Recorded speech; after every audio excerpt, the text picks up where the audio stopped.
Okay.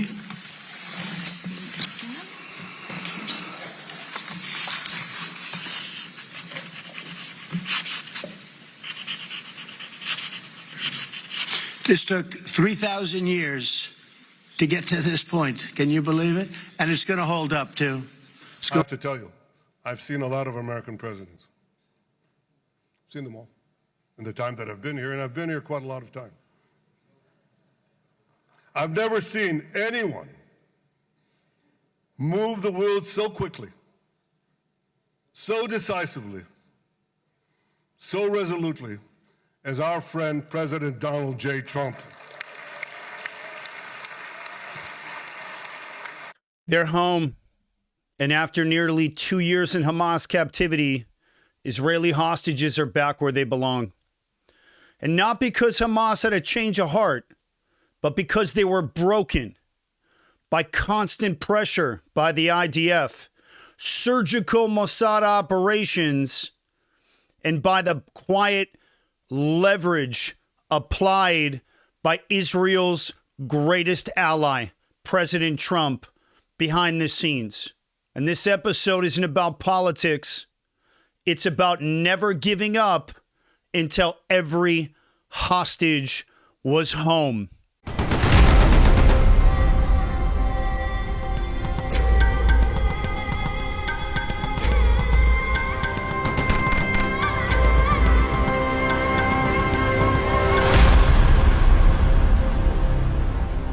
So there's only one reason this deal came together now. Strategic leverage. And that leverage didn't come from speeches, didn't come from photo ops. It came from President Donald Trump. And Trump understands how the Middle East works. He understands those pressure points aren't actually Hamas. It's the regimes behind Hamas. The ones with the relationships with Hamas. Egypt, Qatar, Turkey. Now, Egypt receives over $1 billion a year in foreign aid from the United States for counterterrorism, F-16s, you name it. And in my opinion, Trump put the gas pedal down on el-Sisi, and I believe he said to him, hey, we're prepared to cut some of that off if you don't put that pressure down on Hamas and move this deal forward. And I believe that there was a quiet threat made and a very powerful one. Now let's talk about Qatar.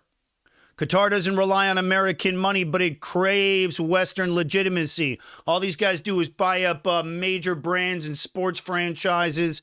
They're nothing. They like to start the fires and then come in and play firemen.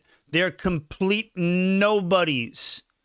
They would be living in huts in the Middle East desert if they didn't have oil money.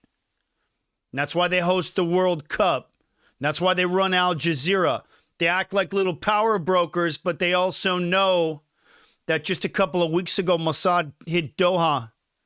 And there's no safe havens if Israel wants their people back.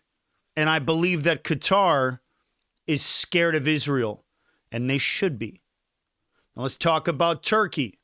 Erdogan's regime may be a NATO ally on paper, but they're ideologically aligned with Hamas. They've always been.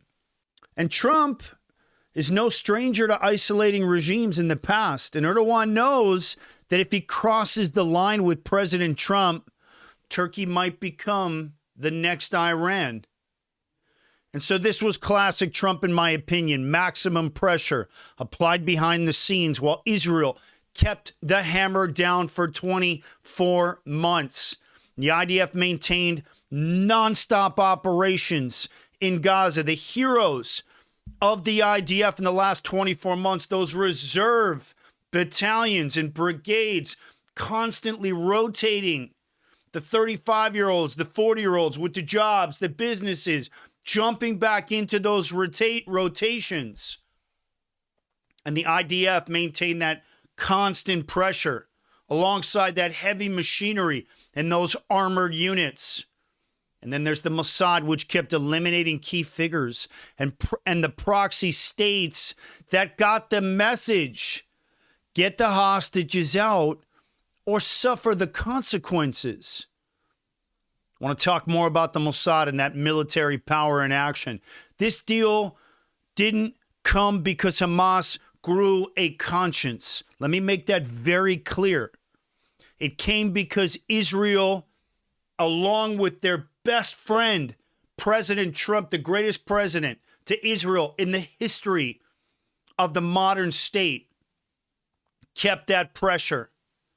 And Israel has executed some of the most significant, high-impact operations in the history of modern counterterrorism.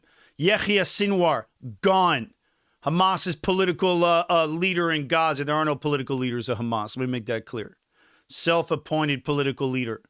Neutralized Mohammed Daif, the elusive mastermind behind countless Israeli deaths.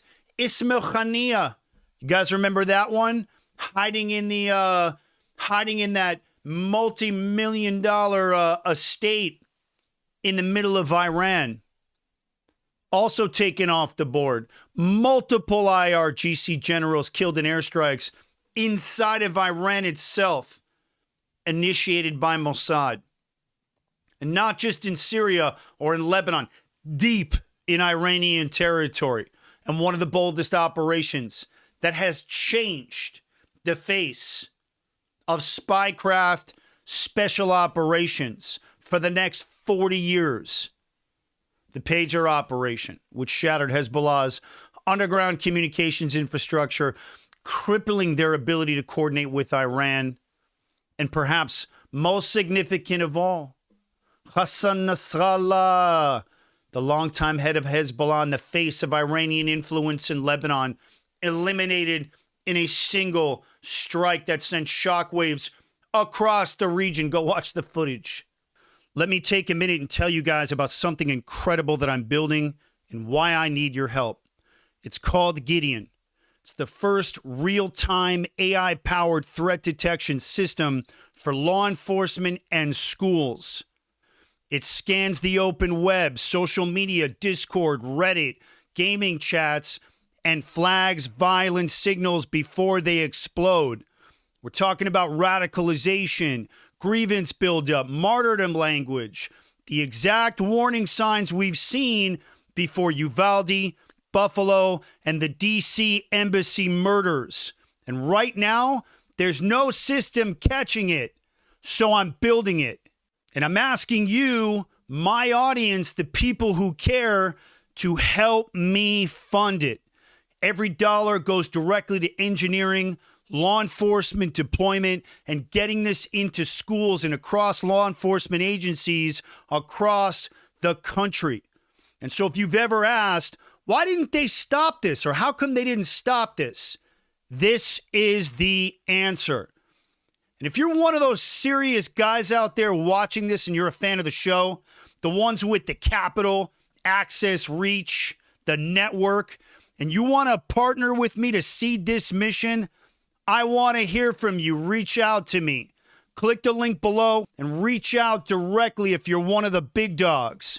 I'm building the system that stops the next attack before it starts, and it's called Gideon. Appreciate you guys. And so I just want to be very clear here. None of this was reactive. This is what we refer to as strategic decapitation. And Israel removed the heads of every major node in Iran's axis of resistance. Hamas, Hezbollah, and the IRGC. There's no leaders left to plan the next attack, at least not for the next 2 decades. And there's no structure left to coordinate global terror.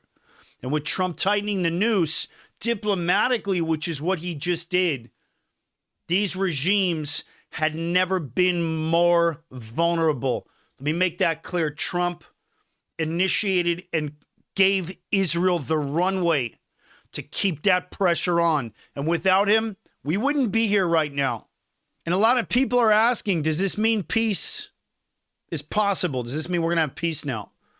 I want to speak to that. Peace doesn't come from talking, at least not in the Middle East. It comes from leverage, from fear. That's the way this region is wired.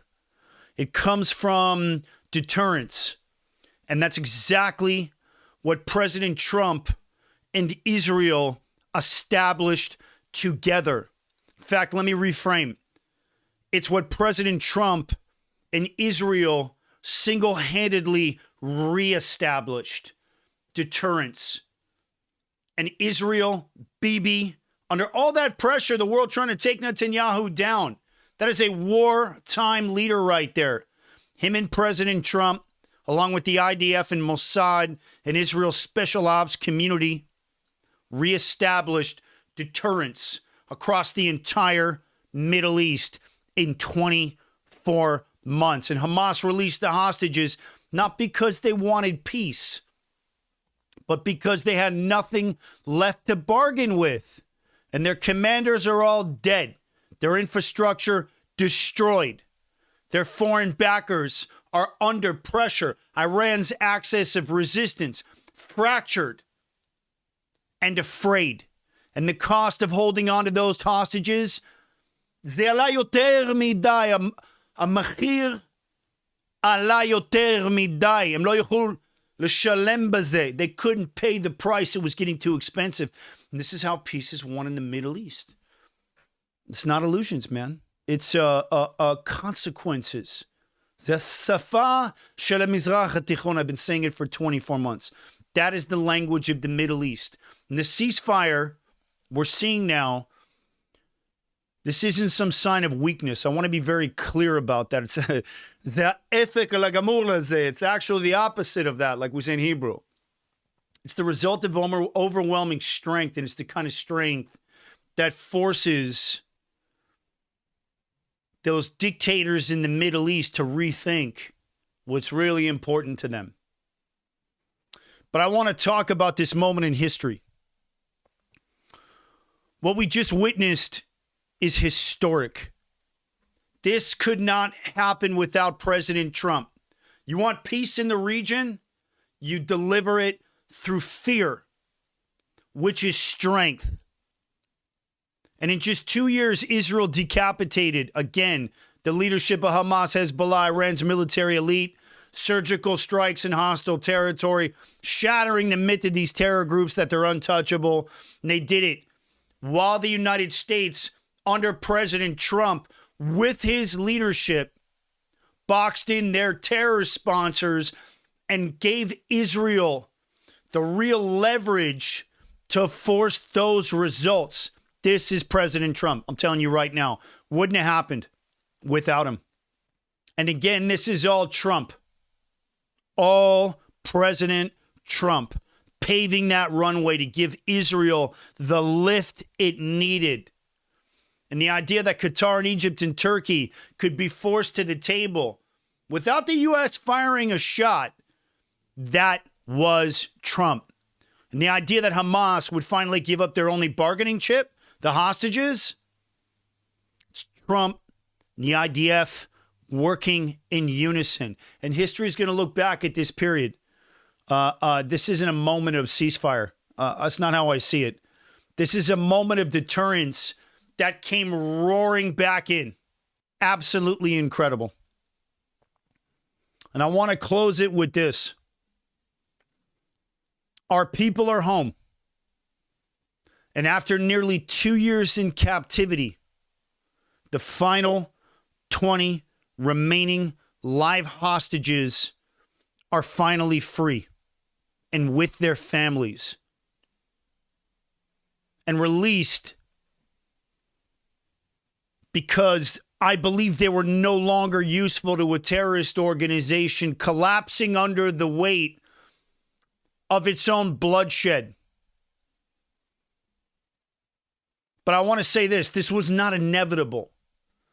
This was earned with grit and with pain and with resolve and with power and strength and leadership of President Trump and Prime Minister Netanyahu. Together, Israel, with their greatest ally in the history of the modern Jewish state, and to every Israeli that fought to bring them home, Lo moshene ifa item, lo moshene eze yechida. It doesn't matter where you served, what part of Gaza you were in. And to every ally who stood behind them, this is your victory. And to those listening to my program, to this little show, this is your victory. And I want to say this to President Trump. None of this would have happened without you. You are the greatest friend and leader Israel has ever had. And on behalf of the Aaron Cohen Show, I salute you, President Trump. We thank you. And now, I'm going to take all that experience from Israel, and I'm going to do everything I can to help clean up the United States here so that law enforcement has the tools they need. And I want to thank you for standing with us, to all the Aaron Cohen fans, to all my Cohen's commandos. Thank you for standing with me here on this show. Thank you for fighting alongside me together. I'm going to be talking more about this tonight on Fox News. Tune in tonight to Trace. I want to thank you guys for watching this one big day here. Our hostages are home. I'm Aaron Cohen. You're watching the Aaron Cohen Show. And I will see you guys on the next one.